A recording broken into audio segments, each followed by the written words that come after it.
கருப்பண்ணனின் நேர்மை. கருப்பண்ணன் ஒரு எளிய விவசாயி. அவன் தினமும் வேலை செய்து பெரும்பாலான பணத்தை ஊரின் தேவைகளுக்கு செலவிடுவான். ஒரு நாள் அவன் வயலில் வேலை செய்து கொண்டு இருக்கும்போது தன்னுடைய பழைய உரல் அருகே ஒரு பொன் மோதிரம் கிடைத்தது. அது மிக அழகாக பிரகாசித்தது. அவனுக்கு அது யாருடையது என்று தெரியவில்லை. அதனால் அதை ஊரின் தலைவரிடம் ஒப்படைக்க முடிவு செய்தான்.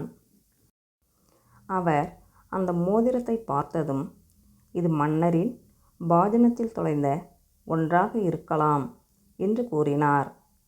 மன்னரிடம் அது ஒப்படைக்கப்பட்ட போது மன்னர் மகிழ்ச்சியடைந்து கருப்பண்ணனின் நேர்மைக்கு பரிசளிக்க தீர்மானித்தார்.